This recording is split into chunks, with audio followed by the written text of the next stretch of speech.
అందరికీ ఎవరికి తగ్గ బాధలు వాళ్ళకు ఉన్నాయి. ఆ బాధలను బట్టి పాజిటివ్గా ఆలోచించవచ్చు దేవుని బట్టి, లేదా సాతాను ప్రేరణను బట్టి నెగిటివ్గా కూడా ఆలోచించవచ్చు. అయితే నువ్వు ఏది విశ్వసిస్తావో అది జరిగిద్ది.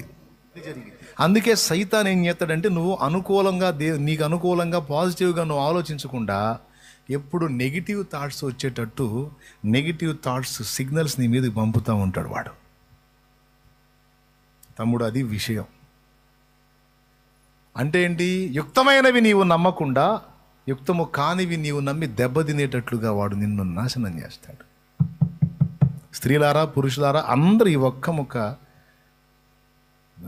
హృదయంలో జాగ్రత్తగా ఉంచండి. అంటే ముందు చెప్పినవి పోగొట్టునని కాదు, మీకు దండం పెడితే చాలా కష్టపడ్డా.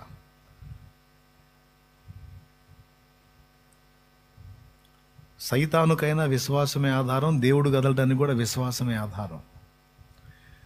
ఇప్పుడు జబ్బు వచ్చిన మనిషి సైతానుగాడి ప్రేరణకు లొంగిపోయి, ఇంక మనకు అవకాశం లేదు, ఇంక అయిపోయిందిలే మన పని, ఇంకేముందిలే, రిపోర్ట్ కూడా మనకి తేడాగానే వచ్చింది, ఇంకా లేదు, ఛాన్స్ లేదు, ఇక మన జీవితం ఇంతే, ఇంక అయిపోతామని ఇంక అట్లా అదే నమ్మాడు అనుకో, వీడు అక్కడికి పోతాడు. ఎక్కడికి? దేవుని దగ్గరికి పోతాడు. ప్రభా, అతను మరి అటు ఇటు కాకుండా ఉన్నాడు, అతను ఏదో దారి చేయి అంటాడు. అప్పుడు ఆయన గమనిస్తాడు వాడేమి నమ్ముతున్నాడు అని. ఎవరు? పెద్ద ఆయన.